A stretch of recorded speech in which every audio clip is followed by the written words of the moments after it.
Yo, so I was reading my comments on yesterday's video, and somebody in there ended up saying something about me going and getting the obsidian camos or something like that a long time ago because people are talking about Modern Warfare or whatever. It became a discussion, and somebody underneath of that basically said that it's impressive that he got all of the obsidian things, but he still doesn't have everything for Cold War or Vanguard. And I sat here and thought about it. They're right. I'm a fucking fraud. Also, before we get started, GFUEL ended up restocking Raging Gummy Fish recently. And also, I think my code is like 20 or 30% off for the whole weekend. So, if you're looking to get any GFUEL or anything over on the site, use my code. Use code JEB. On top of my flavor being back in stock, I recently got some hype sauce and I haven't had it before up until this point. But anyway, so now what kind of bothered me, it's not even like the person had thumbs up either. It literally was just a conversation between two people. But the guy had a point. It's like, you know, he went through all of this to go and get all the obsidian shit, which is clearly much harder than all of the other shit that he did, just looking at the amount of time that it took and the difference between them. Sorry, I'm talking about myself in third person, but I'm like reading it from third person. And I realized that since we're going to be going into Warzone 2, for example, these past 3 years has been a brand new era for Call of Duty. Modern Warfare 2019 ended up setting the standard. Cold War came out that still had that more classic feel and had a great amount of content added to it. And then we have Vanguard. I started getting that itch again, where it felt like, you know what? I'm not done. I have unfinished business. So I'm gonna unlock the rest of the camos that I possibly can that I have left in this whole era of Call of Duty. I have every single thing I can possibly unlock on Modern Warfare now at this point, since I actually finally finished that raw way too late. But I clearly don't have all the Cold War ones, and I think the Cold War one is gonna be the one that takes the longest. Now, truly, if I were going for true 100% across the board, I would also go into zombies and get all the zombies camos for all of them as well, which obviously I got the mastery camos on this game and Vanguard, but I gotta at least get Dark Matter Ultra for the rest of them. So zombies right now is just in such a bad state with Vanguard. It was such a joke, man. I can't believe they did that shit. So how many things do I not have completed? Everything that is max level I have done. So I don't have Dark Matter for the EM2, the Grav, the Vargo, Tech 9, the Lappa, the UGR. Rifles are good, LMGs are good, snipers are good.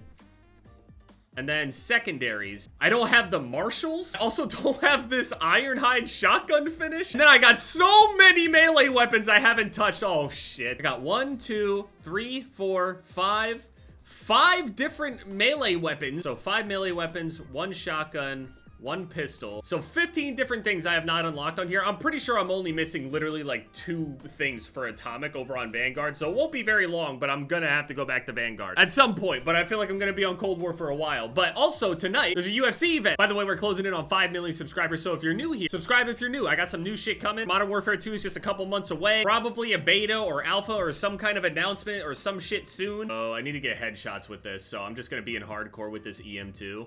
And just literally just one tap heads. There's a UFC event tonight, which has its Jan Blachowicz, former 205 champion, versus Alexander Rakic. Rakic is honestly considered like kind of a boring fighter to a lot of people because he's a little slow about it. He has a really good knockout over Jimmy Manuwa, but I think it's like literally one of his only actual knockouts. So against Jan Polish Power Blachowicz. So in terms of power, I mean, obviously Rakic has power. He's an athletic ass guy. He's a big dude. Crazy powerful kicks. People describe him as like literally trying to kick you in half. I don't know if anybody will have nearly as terrifying kicks as somebody like Mirko Krokop. I think it was right leg hospital, left leg cemetery. When people say shit like that, and this is a long time ago, yeah. I mean, Mirko Krokop's like 40-something years old or some shit at this point, right? Maybe older than that.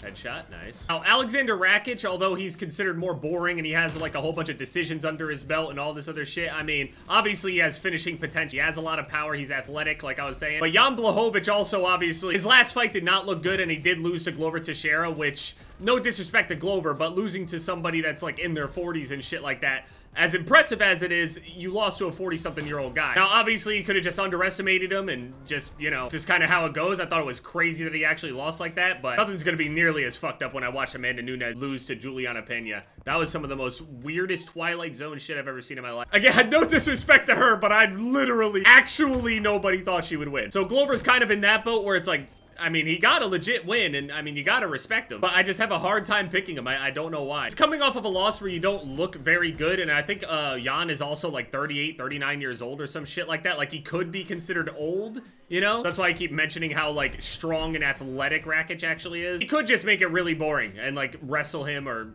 some shit, I don't know. But I feel like I'm gonna go with Jan Blachowicz anyway because I don't know. I just can't really say how Rakic wins. It's not that I don't think he can win or that he won't win. I don't know how many people are actually picking Rakic or Jan, but I think Jan Blachowicz by Polish power, I mean, he is a good kickboxer, so if Rakic thinks he's going to be able to stand up with him and just throw kicks and shit like that, if you think Jan, who did a very, very good job of neutralizing somebody like Israel Adesanya, for example, obviously Adesanya isn't as physically strong as Rakic, but Jan is a good kickboxer, so. Or are they getting harps? Oh wait, everybody got kill streaks in this game. I forget how this game works all the time. I always just forget about Cold War. Call of Duties that people actually think about, I'm wondering if Vanguard is going to end up in that spot at some point. I don't know, maybe it'll just survive just by people hating it. For example, nobody, and I mean nobody, even when you start talking back to the older Call of Duties, no one ever brings up Call of Duty 3.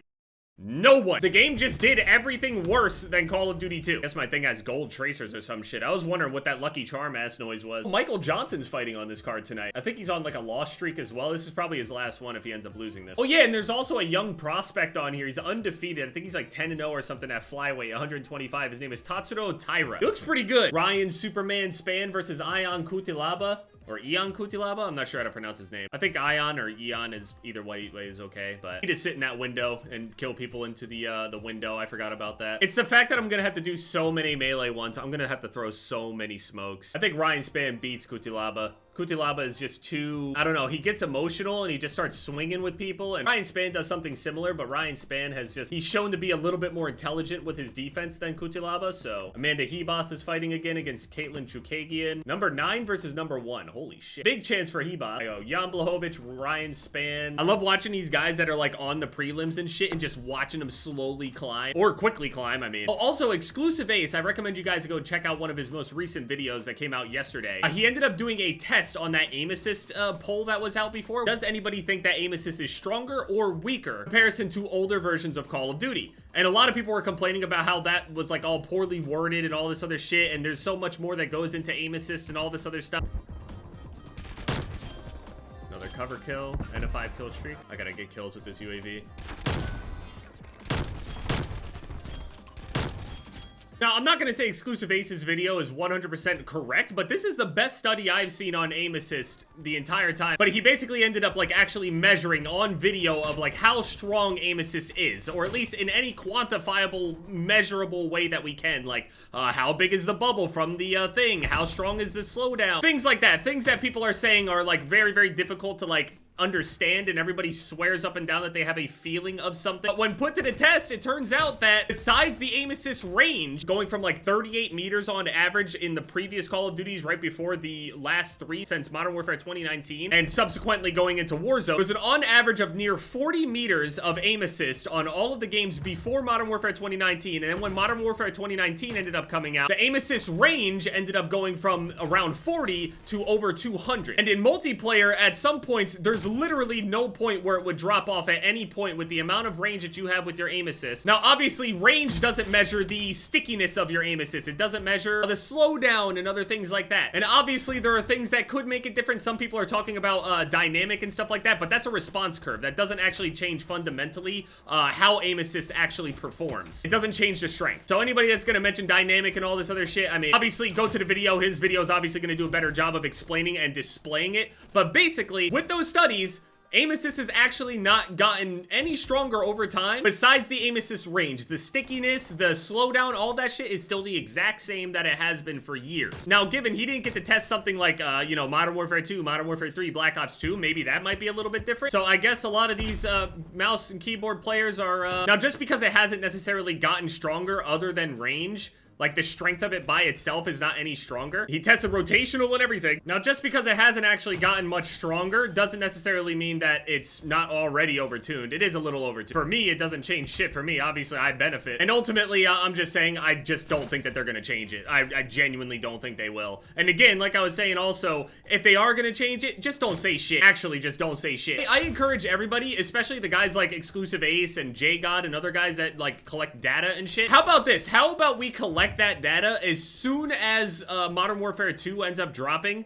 and see if the aim assist is any different using the same measurement, unless we can find an even better method. Exclusive Ace had a very, very creative way of being able to measure how much it would actually tug you with rotational and shit like that as well. So that was really interesting. That was super fucking big brain too. So I think if they get checked out early, we'll be able to know really quickly. And if it's any different in multiplayer, we can also assume that it would probably be different in the upcoming Warzone 2. So yeah, I'm gonna do this shit. I mean, I imagine the skill-based matchmaking isn't gonna be too bad because I don't think too many people are coming back to this game, especially knowing that the next game is Modern Warfare.